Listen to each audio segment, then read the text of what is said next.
So unfortunately, what I'm gathering is there's no perfect tool out there that's going to fix all of my problems when it comes to how I internally collaborate. Well, if there is, you need to let me know what tool that is, because I've looked at thousands of them and I have yet to find one. Hi, everyone, and welcome back to the podcast. As always, I am your host, Virgil Carroll, and with me today is... Cole, the one and only Cole. Yeah, from the one and Hamaki. only Cole. So, yep, hey, it's just you and I today. So, Yeah. Getting a little bit further where maybe we'll be done with winter here pretty soon. I'm hoping. I have no idea at this point. It might be in Minnesota. It might be 55 degrees one day and below zero the next. So yeah, well, at least we don't really have the cold that we did in January and that. So, but spring is almost sprunging. So with that, we have another topic here. And Cole, what are we going to talk about today? Well, we maybe should have done this one for Halloween because it's a pretty spooky one. Modern workplace collaboration, right? We're talking about the state of that. I understand that keeping like a project organized is pretty complex to do. You have like documentation, you have communication platforms to keep track of, tools, all this stuff is like living in different areas and different platforms. But amidst all this complexity of managing a project, right? You want to make sure the collaboration is streamlined, but with all these tools that are out there, right? You have all these things living in different tools. How can people do that? How can you keep workplace collaboration streamlined with all the tools that are out there these days? So that's kind of the thing I wanted to bring up to you today and see if that induces any rants off the top of your head. Yeah, no, that's an interesting question.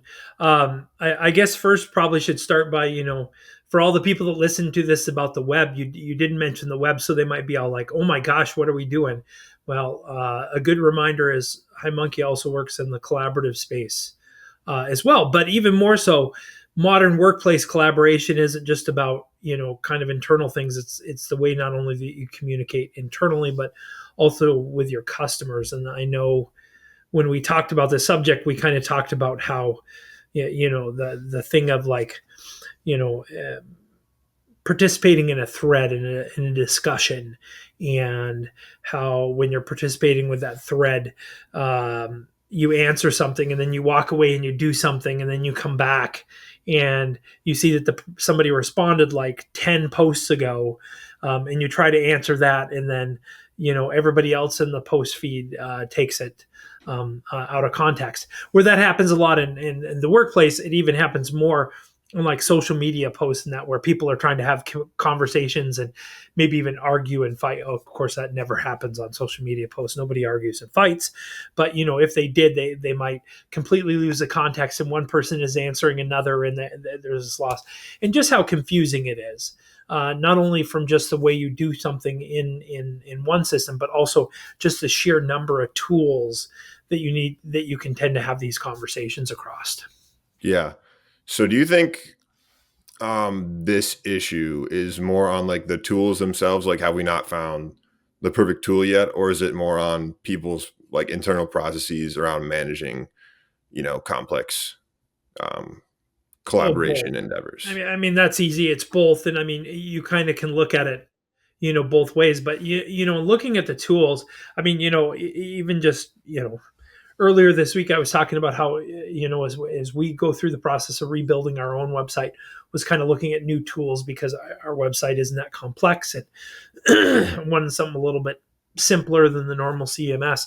And, I may mention to you that, this one tool over here does this really well, and this other does this really well, and this does it there. Then I hate this about this, and I hate this about this, and I hate that. And it's like, why can't they just all get together and say, here's all the things I like in this tool, and make it?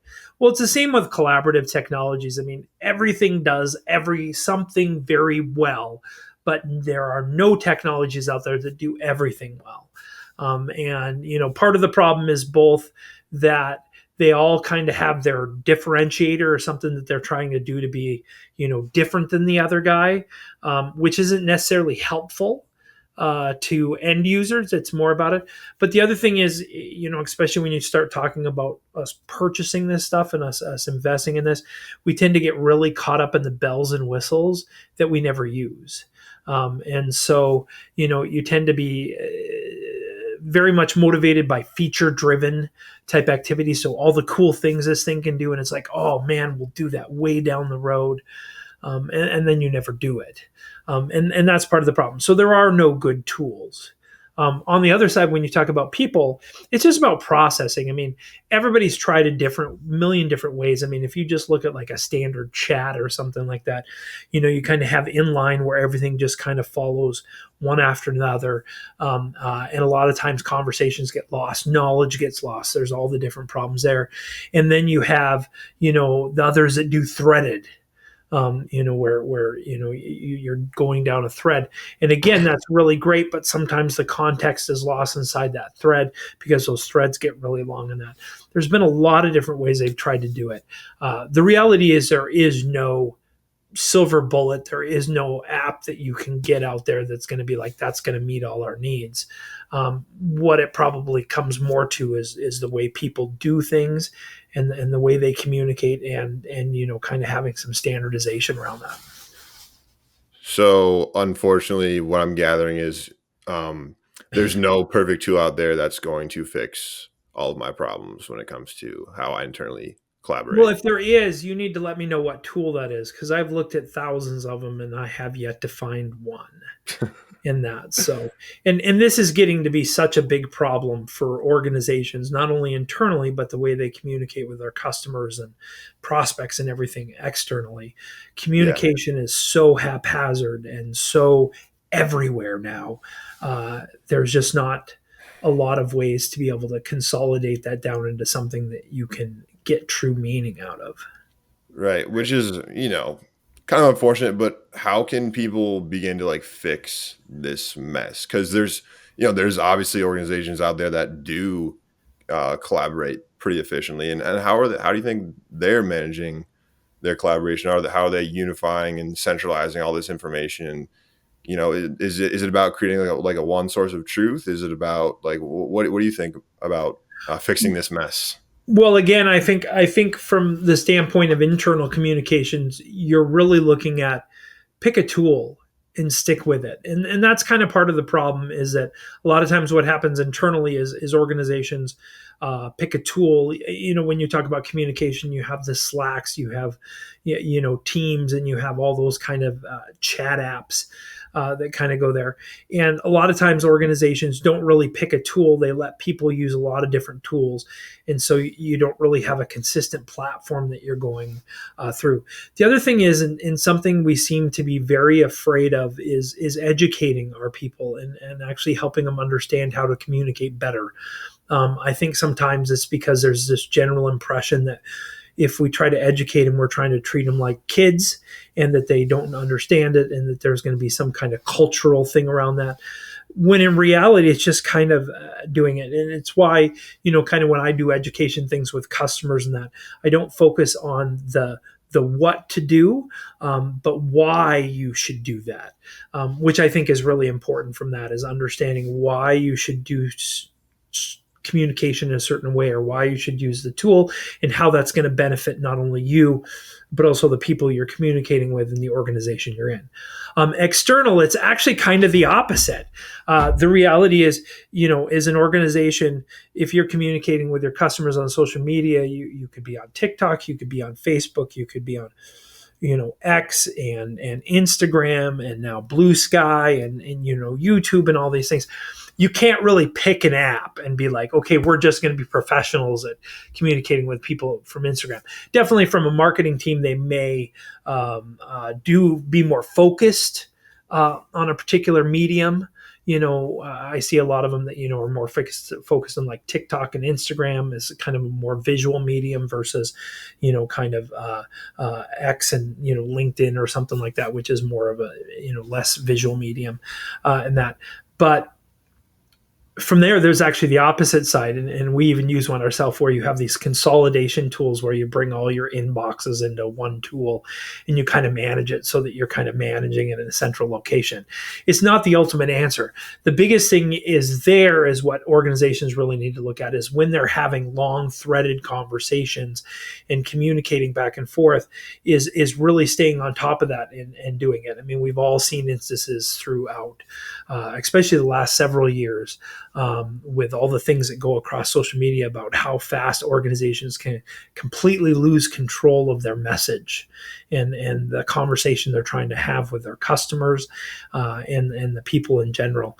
And they really have to have a plan around that to kind of encompass that and pay attention to it. So the days of us just being able to put out a post, on any social media and then like come back to it a couple days later and see what happened is really going away. It's a constant interaction, a constant management of that, and being able to head off some of the bad and enhance some of the good that goes along with that. But from there, you really need tools that are going to help you kind of bring that all together and not overwhelm yourself. Yeah, I mean, there's just too much information out there and too many things to keep track of to have all these different tools not working together and not, um, I don't know, you just got to manage those well. And it seems like a trend here in what you're saying is um, it's important to, it just seems like it's important to keep the tools to a minimum, assign, a role for each tool and stick to it, really just stick to it and not keep adding to the tool mess. Yeah, I mean, and honestly, that it's very much easier said than done. I mean, that's kind of the reality of it. I mean, I remember many years ago working with a very large global customer, and they were migrating their desktops from Windows Me. So that tells you how long ago this was, like in the mid 2000s, mid to late 2000s, to Windows XP. And part of that process is they had to look at the over 100,000 apps that ran across the organization. 100,000. And to make sure that they were compatible once it moved from me to Windows XP, that it would be compatible with that. Back in the day, that was a much bigger problem than it is today about backwards compatibility. And so we work with them on a project basically to help them evaluate the 25,000 most used. And again, look at this, the 25,000 most used apps. And it was amazing how many of these apps had basically the same function. Just this group over here in Europe use this, and this group over here in the US use that one, and this one in Asia use that one, and this one in the Pacific Rim use this one. I mean, it was always this kind of thing that happens. So that's why I say it's kind of easier said than done. But overall, it's patterns and practices that you're really looking at, which is you're trying to set up for how you're managing things, why that's going to help you, and then kind of figuring out what you're going to do after that. And that's kind of where organizations need to kind of take a step back. Or if you're just inside a team and you're just trying to do in that, you need to kind of figure out why you're going to do that, whether it's external communication or internal communication. You're really trying to figure out, what are you trying to accomplish with this, and how you're going to accomplish that, and really putting in that place before you start just jumping into new tools from that side. But the reality is, from a conversational stream standpoint, I'm not sure there is a good solution, except you have to pay a lot of attention. Because there's just no tool out there that can really help you do that. I mean, it is one of the areas that they start talking about AI being able to help, is be able to like do summaries of conversations, that kind of stuff. So there's some value there, because where, I tend to knock AI for a lot of different things. That's actually one thing that I've seen that AI does very well, is like, when you use it to like summarize a long document or summarize a long conversation or something. So you could definitely use it for that. Yep. Seems like there's some good applications for AI in those ways. But just make sure that your content is good before you really dive into AI, or else, who knows what it could come up with. Right. Yeah. I mean, it's a big topic, not very easy to talk about in a very short podcast. Right. But I mean, hopefully people kind of understand that, this is something you need to take a hold of and you need to realize is a genuine issue inside most organizations and the way we communicate internally and externally. So, Yeah. with that, thanks for joining me again, Cole. These are always great. Yeah. Thanks, Virgil. From that, and looking forward, because actually I think our next episode will be episode 10, so we've actually gonna finally hit that magic 10 number It's a milestone. in season 2. I always laugh, we say season 1 and season 2 that we're only 5 years apart, but hey, Only 5 years. Yeah. All right, thank you everybody, appreciate you joining us. Yep. See you next time. Just a reminder, we'll be dropping new episodes every 2 weeks. If you enjoyed the discussion today, we would appreciate it if you hit the like button and leave us a review or comment below. And to listen to past episodes or be notified when future episodes are released, visit our website at www.discussingstupid.com and sign up for our email updates. Not only will we share when each new episode drops, but also we'll be including a ton of good content to help you in discussing stupid in your own organization. Of course, you can also follow us on YouTube, Apple Podcasts, Spotify, or SoundCloud, or really any of the other favorite podcast platforms you might use. Thanks again for joining, and we'll see you next time.